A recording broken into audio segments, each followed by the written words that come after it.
Satu, keperluan makanan, nutrien dan fungsinya. Standard pembelajaran kita pada hari ini ialah 4.1.4 menamakan sumber makanan bagi setiap nutrien. 4.1.5 menghuraikan kesan kekurangan dan berlebihan setiap nutrien terhadap tubuh badan seperti obesiti, penyakit jantung, diabetes, scurvy, ketosis, anemia dan rabun malam. Standard prestasi. Di akhir pembelajaran ini diharapkan anda dapat mencapai TP5 setelah anda dapat menghuraikan kesan kekurangan dan berlebihan nutrien, karbohidrat, protein dan lemak terhadap tubuh.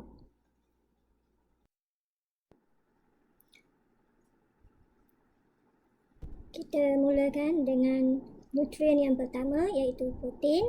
Sumber utama protein ialah daging dan offal, ikan dan karangan laut, sayuran jenis kekacang, bijirin dan juga kekeras. Fungsi protein. Apa fungsi protein? Yang pertama, membina sel tubuh badan untuk pembesaran. Fungsi protein yang kedua, untuk membaiki sel yang rosak. Fungsi ketiga, bahan utama penghasilan enzim, hormon, antibodi dan sel darah. Protein juga menghasilkan tenaga. Dan protein membantu pembekuan darah. Kesan pengambilan, kekurangan pengambilan protein. Yang pertama, pembesaran terganggu. Tubuh badan menjadi lemah dan mudah diserang penyakit. Luka dan kecederaan lambat sembuh. Kesan kekurangan yang berterusan boleh menyebabkan penyakit kwashiorkor. Kesan berlebihan. Apa pula yang berlaku jika kita mengambil protein secara berlebihan? Yang pertama, asid amino dipecahkan kepada nitrogen dan karbon. Nitrogen akan ditukar kepada urea dan keluar melalui air kencing. Tetapi jika terlalu berlebihan, ia akan menjadi asid urik dan berkumpul di sendi tubuh dan boleh menyebabkan penyakit gout. Manakala karbon akan ditukar kepada lemak menjadi tisu adipos di bahagian bawah kulit. Nutrien yang kedua ialah karbohidrat. Sumber karbohidrat ialah makanan manis, kek dan kuih muih. Juga sumber dia boleh didapati daripada semua makanan berkanji seperti nasi, roti, ubi, keladi, mi dan juga pasta. Fungsi karbohidrat yang utama ialah membekal tenaga dan haba kepada badan kita. Yang kedua, membantu metabolisme protein. Kesan kekurangan. Pengambilan karbohidrat yang berkurangan akan menyebabkan berat badan turun. Kita akan merasa letih, kelaparan dan rasa kesejukan. Dan yang ketiga, badan mudah dijangkiti penyakit. Kesan berlebihan. Kesan pengambilan karbohidrat yang berlebihan boleh menyebabkan berat badan bertambah. Karbohidrat akan ditukar kepada lemak dan disimpan sebagai tisu adipos di bawah kulit. Yang ketiga, akan ditukar kepada glikogen dan disimpan di dalam hati. Dan pengambilan karbohidrat yang berlebihan ini juga boleh menyebabkan penyakit diabetes dan obesiti. Lemak. Sumber lemak daripada asid lemak tepu ialah lemak haiwan, susu dan hasil tenusu serta santan kelapa. Manakala asid lemak tidak tepu boleh dapati daripada lemak tumbuhan seperti minyak sayuran, kekacang dan juga buah zaitun. Fungsi lemak yang pertama, melindungi organ dalaman tubuh. Yang kedua, membekalkan tenaga dan haba. Yang ketiga, mengawal suhu badan. Yang keempat, menjadi pelarut bagi vitamin larut lemak. Yang kelima, mengurangkan penggunaan protein bagi penghasilan tenaga. Dan yang akhir sekali, tahan lapar kerana lemak ini lambat dicernakan.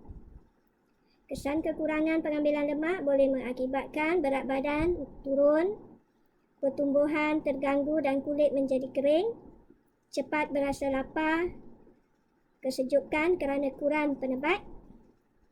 Kesan berlebihan Lemak akan disimpan dan boleh menyebabkan kegemukan, penyakit jantung dan darah tinggi, pemendapan kolesterol di dalam salur darah.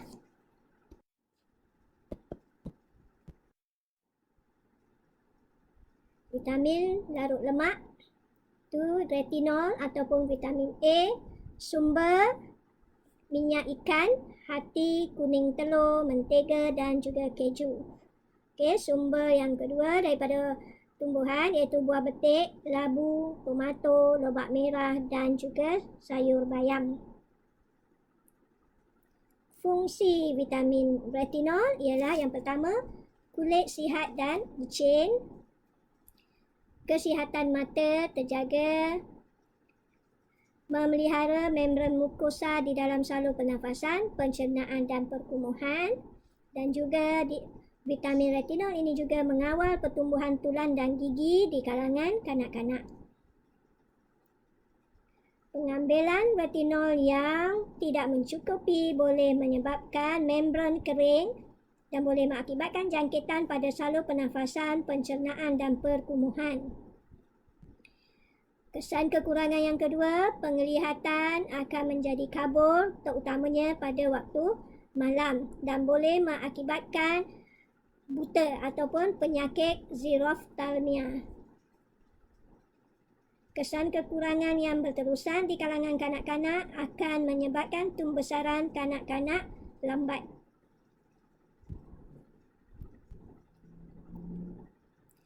Pengambilan vitamin retinol yang berlebihan pula boleh mengakibatkan berasa loya, cirit-birit, sakit tulang, keguguran rambut, kerosakan pada hati dan pertumbuhan kanak-kanak terbantut.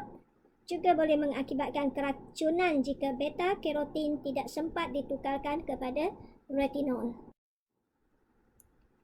Kalsiferol. Kalsiferol juga dikenali sebagai vitamin D. Sumber kalsiferol daripada cahaya matahari. Dan juga sumbernya boleh didapati daripada ergosterol iaitu lemak di bawah kulit manusia. Kuning telur, minyak ikan, ikan berminyak, hati, mentega, keju dan susu juga merupakan sumber kalsiferol.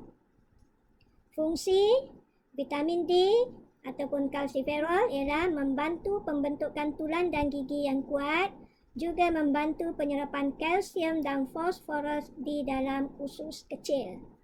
Okay, so vitamin D ini penting juga ya untuk membantu penyerapan kalsium dan fosforus. Kalau tidak ada vitamin D, kalsium dan fosforus ini tidak dapat diserap di dalam usus kecil anda.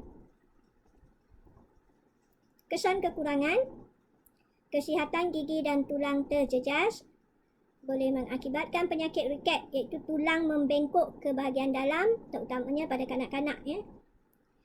Di kalangan dewasa pula akan mengalami osteomalacia. Okay. Ini di kalangan kanak-kanak dan osteomalacia pada orang dewasa, tulang belakang akan membengkok boleh menyebabkan bongkok. Struktur badan menjadi bongkok, tak cantik lah ya. So kita perlu ambil vitamin dengan cukup. Kesan berlebihan, jika kita ambil vitamin secara berlebihan, akan berasa dahaga, toksik dan juga cirit-birit. Berasa letih, muntah-muntah, pertumbuhan kanak-kanak terbantut, pemendapan kalsium dalam jantung dan buah pinggang. Okay. Seterusnya, tocopherol iaitu vitamin E, sumber bijirin, lemak, sayuran berdaun hijau, kacang soya, kekeras, hati dan telur. Ini adalah sumber bagi vitamin E. Fungsi vitamin E menjadi ejen antioksida untuk mengelakkan pencemaran makanan. Kesan kekurangan pengambilan vitamin E boleh mengakibatkan gangguan pada saraf, gangguan penglihatan dan boleh sel darah merah juga mudah rosak. Kesan berlebihan jarang berlaku dan tidak toksik. Minadion ataupun vitamin K, sumber daripada sayuran berdaun hijau, hati, dan minyak kacang soya. Ia juga terdapat di dalam usus, saluran usus manusia dan dihasilkan oleh bakteria. Vitamin K ini boleh dihasilkan oleh bakteria di dalam usus manusia. Fungsi vitamin K atau Minadion, yang pertama membantu proses pembekuan darah. Yang kedua, bersama kalsium menukarkan protrombin kepada protrombin untuk membina fibrin.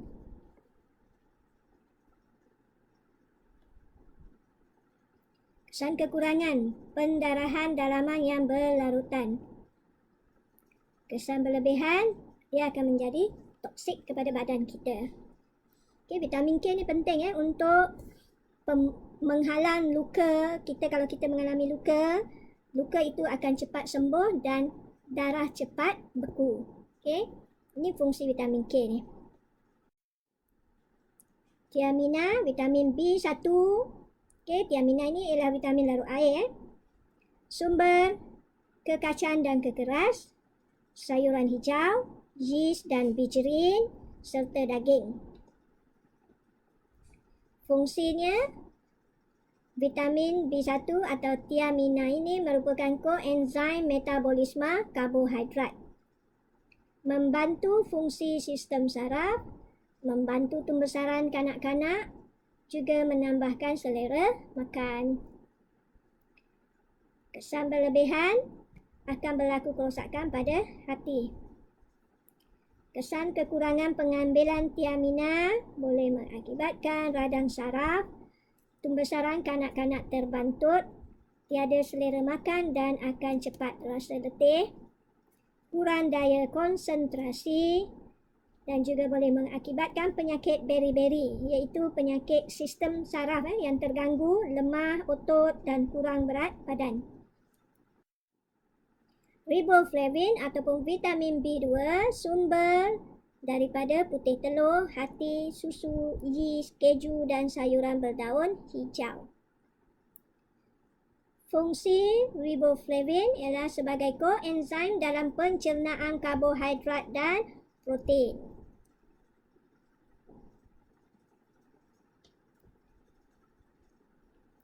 Kesan kekurangan boleh mengakibatkan penyakit kulit, hilang selera makan, mulut dan bibir pecah dan bengkak. Itu kita panggil penyakit cheilosis. Penyakit membran luar mata, iaitu mata sensitif pada cahaya dan berair.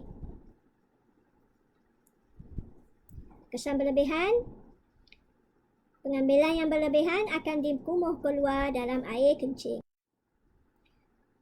Niacin, asid nikotinik ataupun dipanggil juga sebagai vitamin B3, sumber daripada susu, telur, ikan bilis, ayam, daging, hati, yeast, bijirin dan juga kekeras. Fungsi koenzim bagi karbohidrat menghasilkan tenaga, mengawal proses pencernaan dan mengawal kesihatan sistem saraf. Kesan kekurangan boleh mengakibatkan cirit-birit, hilang selera makan, hilang daya ingatan, gangguan sistem pencernaan, penyakit pellagra dan pembesaran kanak-kanak terbantut. Juga boleh mengakibatkan penyakit dermatitis. Kesan berlebihan boleh mengakibatkan loya, cirit-birit dan gatal kulit.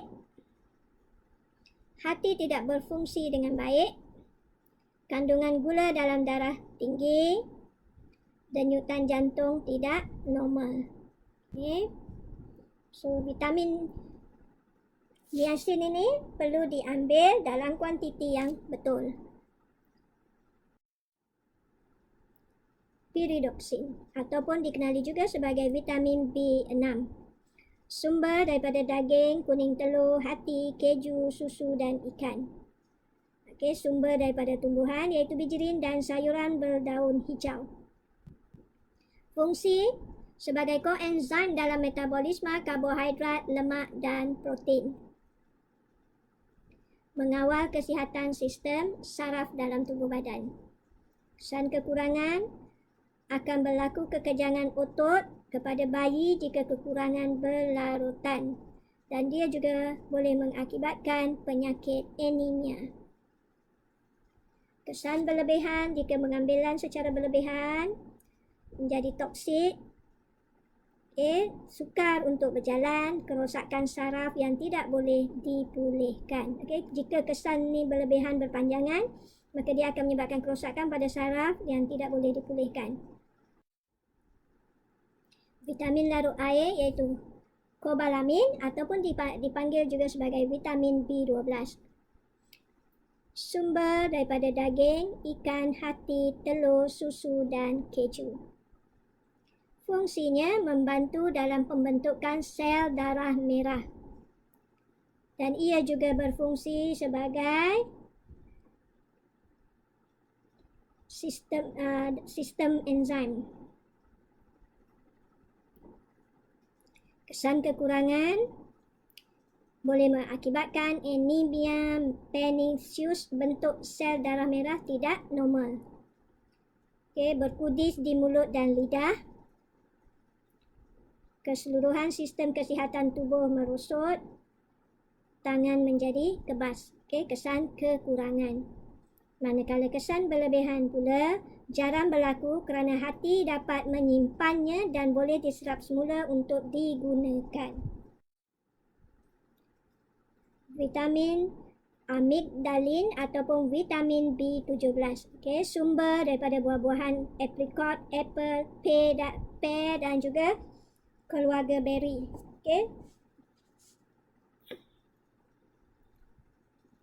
Ke kacang macadamia, ubi kayu dan keladi.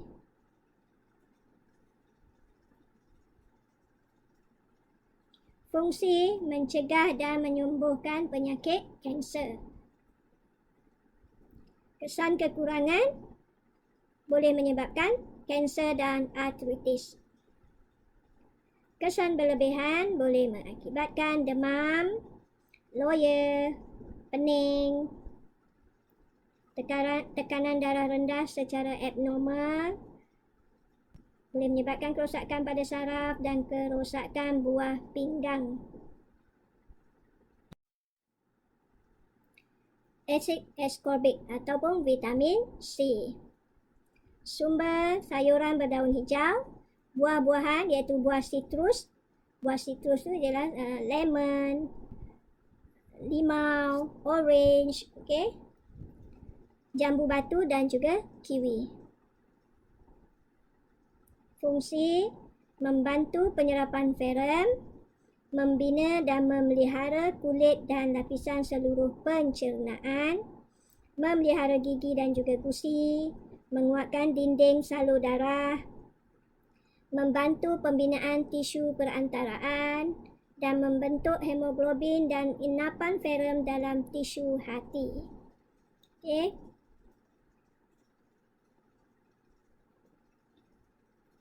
Kesan berlebihan akan dikumuhkan dan dia kesan berlebihan juga boleh mengakibatkan cirit-birit dan bengkak perut.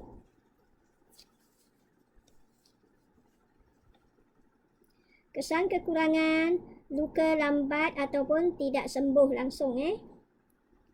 Tidak dapat membina tisu perantaraan, dinding saluran darah pecah ataupun lemah, gusi berdarah, gigi akan rongga, kulit menjadi kering dan kasar, penyakit anemia kerana tiada penyerapan ferem.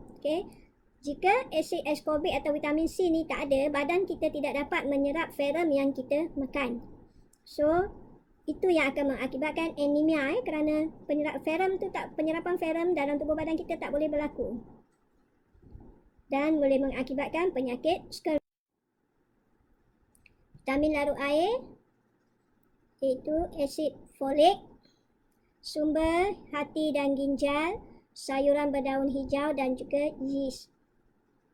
Fungsi asid folik ialah mengubati anemia, membantu pembentukan sel darah merah dan membantu metabolisme protein. Kesan kekurangan boleh mengakibatkan penyakit anemia iaitu sel darah merah berkurangan, rapuh ataupun bertukar bentuk. Kesan berlebihan jarang berlaku.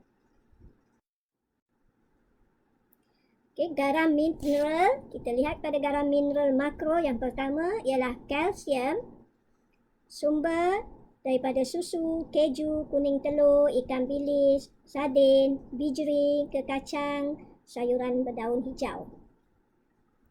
Fungsi kalsium membentuk kalsium fosfat untuk kekuatan dan kekerasan tulang. Membantu proses pembekuan darah, membantu fungsi otot dan saraf, juga mengaktifkan enzim untuk metabolisme tubuh badan. Kesan berlebihan boleh mengakibatkan batu karang. Kesan kekurangan pengambilan yang tidak mencukupi boleh mengakibatkan pembentukan gigi dan tulang terganggu, mengakibatkan penyakit riket di kalangan kanak-kanak, penyakit osteomalasia pada orang dewasa, tumbuh sarang terganggu, otot dan saraf tidak berfungsi dengan baik. Fosforus, sumber makanan berproses, daging, susu dan juga ikan, buah tomato, lemon, timun dan juga pisang. Fungsi yang pertama membina dan menguatkan gigi serta tulang, membantu pengeluaran tenaga, membantu pengawalan cecair tubuh, mengatur metabolisme protein, vitamin, lemak dan karbohidrat. Kesan kekurangan, tulang dan gigi menjadi lemah, otot menjadi lemah, kesan yang sama seperti mana kekurangan kalsium tadi. Kesan berlebihan boleh mengakibatkan penyakit kalsium itu di luar tulang dan dalam buah pinggang. Juga boleh mengakibatkan gangguan pada ginjal. Magnesium, sumber magnesium ialah sayuran berdaun hijau dan kacang soya serta makanan laut. Fungsinya membantu kestabilan sistem saraf, membantu proses metabolisme tubuh badan, juga membantu mengawal ketegangan otot. Kesan kekurangan pengambilan magnesium boleh mengakibatkan radang saraf, penyakit tetanus dan pengawalan pergerakan otot terganggu. Kesan berlebihan pula boleh mengakibatkan toksik dan mengganggu fungsi buah pinggang. Natrium, sumber natrium daripada daging, telur, ikan, susu dan juga keju, sayur bayam, lobak putih dan lobak merah. Fungsi natrium membina plasma darah dan cecair limfa, juga menentukan kepekatan cecair tubuh badan dan mengimbangkan kadar asid base dalam proses pencernaan. Kesan kekurangan natrium boleh mengakibatkan tubuh badan menjadi lesu dan kurang selera makan, otot menjadi kejang dan menyebabkan radang saraf. Kesan berlebihan akan dikumpulkan keluar dari badan. Garam mineral mikro iaitu iodin, sumber daripada makanan laut, susu dan telur, juga daripada sayuran berdaun hijau, telur, bijirin dan buah-buahan. Fungsi iodin mengawal kadar metabolisme tubuh, membantu pertumbuhan di kalangan kanak-kanak dan membentuk tiroksin dalam badan. Kesan kekurangan, kelenjar tiroid akan membengkak, pertumbuhan kanak-kanak terbantut, daya pemikiran tidak sempurna dan penyakit goiter dan kretinisme. Penyakit yang mana ada bonjolan di bahagian leher. Kesan berlebihan akan menyebabkan sakit kepala dan juga ferrum. Sumber ferrum yang utama ialah daripada hati dan limfa, bijirin, sayuran hijau, emping, oat dan prune. Fungsi ferrum membantu respirasi sel, membantu pengoksidanan lemak, karbohidrat dan juga protein, pembentukan hemoglobin, membawa oksigen ke seluruh tubuh dan membantu sel membina enzim.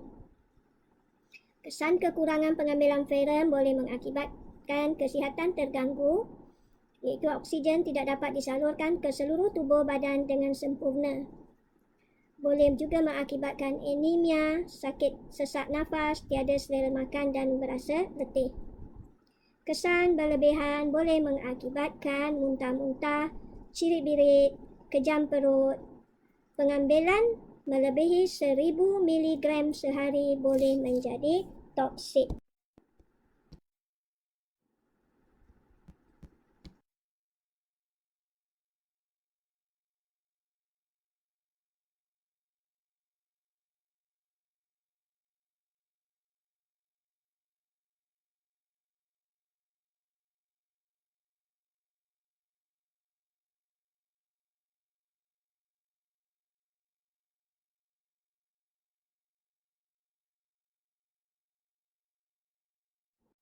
Fluorosis tu gigi. Garam mineral mikro yang seterusnya ialah zinc. Sumber bagi zinc ialah daging tanpa lemak, hati dan daging ayam, bijurin, roti gandum dan kekeras. Fungsi membantu dalam pembesaran dan memelihara tisu. Zinc juga menjadi komponen kepada enzim. Kesan kekurangan boleh mengakibatkan cirit-birit, hilang selera makan, pembesaran perlahan, manakala kesan berlebihan menyebabkan toksik. Okey, simptom lengkap: muntah, letih dan mengganggu fungsi buah pinggang. Membantu penyerapan pelawas.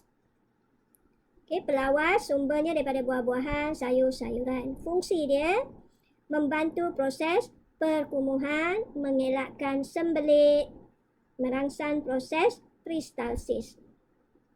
Kesan kekurangan, proses perkumuhan tidak lancar, penyakit sembelit dan divertikulitis. Kesan berlebihan boleh mengakibatkan cirit-birit dan dehidratasi. Seterusnya, air. Sumber air daripada minuman yang anda minum, buah-buahan, sayuran dan juga sup. Fungsi air membantu sistem pencernaan.